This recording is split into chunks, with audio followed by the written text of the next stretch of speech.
guys, it's Katie. I've been really busy the last couple of days redecorating and reorganizing my upstairs, and so I haven't really been around enough to vlog. But I have also been busy researching and watching other people's vlogs in a little bit of downtime when I was taking a break from decorating. And part of what I've been doing is researching vitamins and supplements to start taking the next round. And I've watched a vlog by Miss HCG Girl that she did when she was in round 5 quite a few times. I've watched it a lot, and I've taken some notes about the things that I want to start taking, and so I think that I'm definitely going to start taking a complete multivitamin because actually I'm going to admit I have never really been in the habit of taking a multivitamin. I think I probably bought one bottle saying that I should take it and never really did. And that's kind of shameful, but I'm going to start taking a multivitamin because if I can lose 30 pounds and, you know, keep going and maybe lose another 20, then I can make other changes in my life. And so I'm going to try to be, to start a couple of new habits to replace some of the old bad habits that I had. So one of them is going to be taking some vitamins and supplements. I think I'm going to take a complete multivitamin. I'm going to take the calcium, magnesium, and potassium, and also the other potassium supplement that she was talking about, definitely for aches and pains. I was definitely sore the last round. I work in a restaurant, so that's kind of hard on your body, and I read somewhere that you're not supposed to massage or have massages, and so on HCG, because it messes with the fat, like if you, I don't know, something about the fat distribution. So I read that, and so I was like, well, I don't really want to do that, and so I was just had heating pads, and I didn't really want to take Advil or Aleve or anything because I've been trying to stop taking things like that because I think they're just bad for you in general. There's too many side effects. There's too many, people always take too many than they should, and I was really a bad person about taking more than the recommended dosage, and I was getting to the point where, you know, I was taking a lot of Advil and Aleve, and I was also taking a lot of acid reflux, which is stupid because the Advil causes the acid reflux.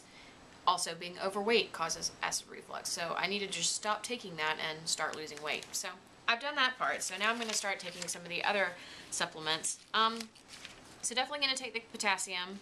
Looking into the panolithic acid or a B vitamin for energy. I don't know if I'll add that one right away, but that'll be on the list. Also, probably gonna consider taking D3 for organ functions, one a day. I think I'm probably gonna take biotin, and a friend of mine started taking that, and she really started taking it for hair and nails and skin, but then she thought it had to do something with, she had started losing a little bit of weight. She wasn't on HCG or anything, but she thought that the biotin really helped, and so I think I'm gonna start taking that again because I took it for a little while, and I think I'm just going to start taking it now that I really know why I'm taking it. I'm definitely going to take MSM. I think I'm going to actually go out and buy a bottle now because I also watched, in addition to Miss HCG Girl's vlog, I watched Hebby Dobby's vlog about MSM, methyl sulfonylmethane or something. I don't know.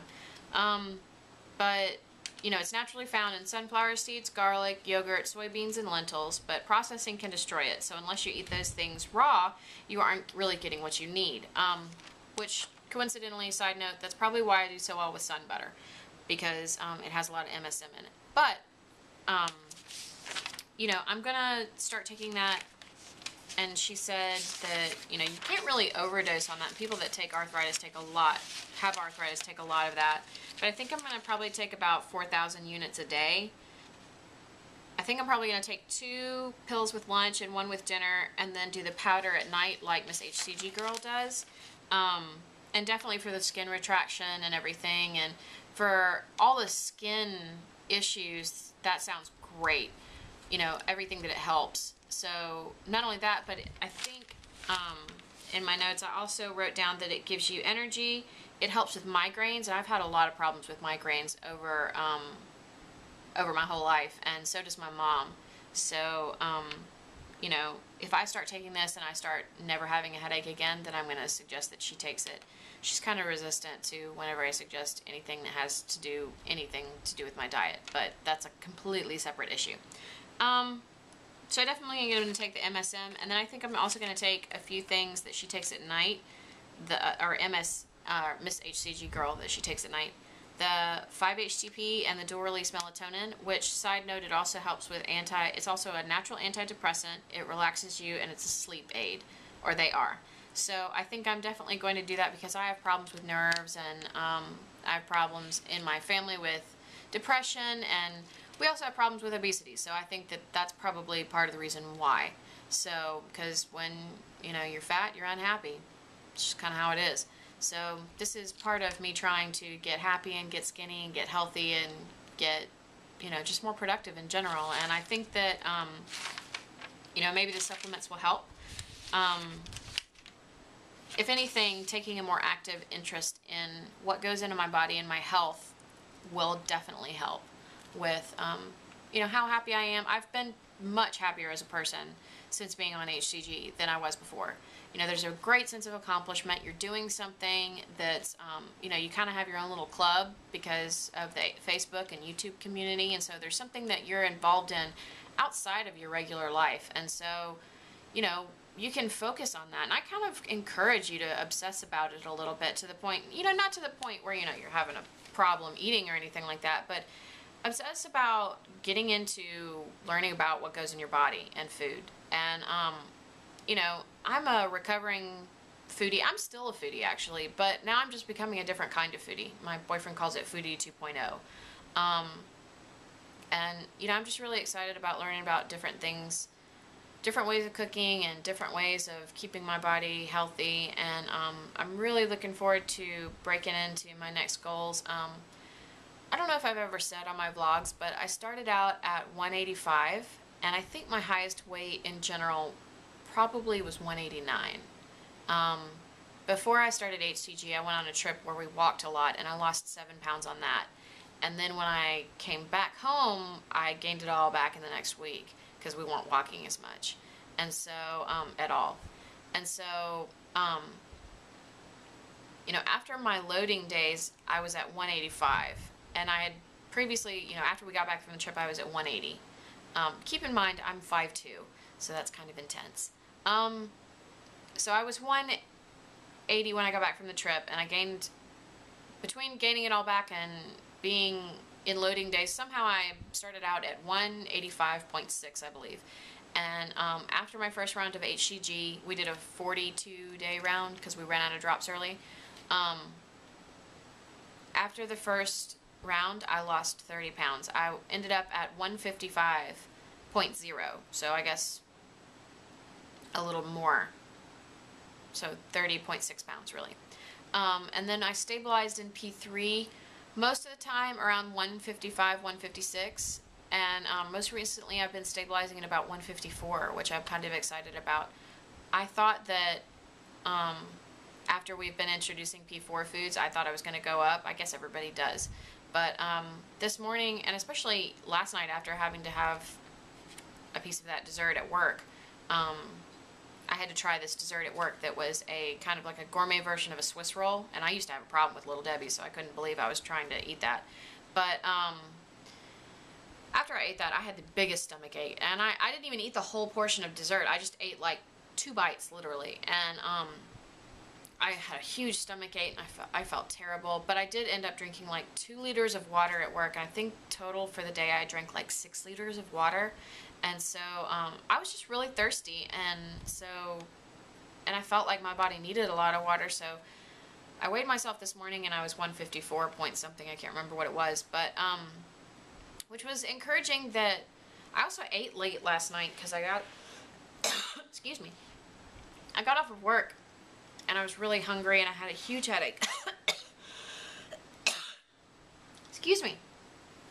I had a huge headache, and my allergies have been bothering me, which is also why I'm going to start taking that MSM.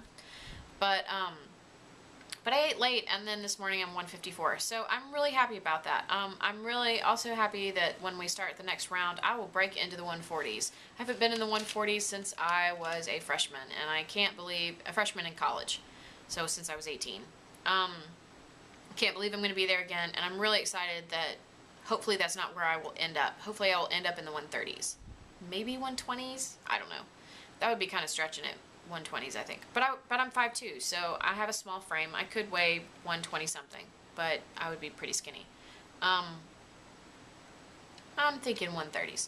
Anyway, I know I've said a million times, my boyfriend's trying to get me to stop, and that I've said goodbye a million times, but I hope you guys are doing really well, and shout out to my boyfriend's mom, Kathy, who's on her maybe 4th day or 5th day of VLCD. I think she's lost probably more than this now because I haven't talked to her since yesterday, but she's probably lost more than 8 pounds. So that's really exciting for her, and I'm so glad that she's doing it. And Laura and Stephanie, my friends from DC, are starting in, I think, less than a week, which is really exciting. I really need to get their care package in the mail. I still have to go across town and get a couple of more items for it, but because some of the items for HCG you have to go look far and wide for it at grocery stores. But I did find, last round I used balsamic vinegar. I know that that's terrible, but not really terrible.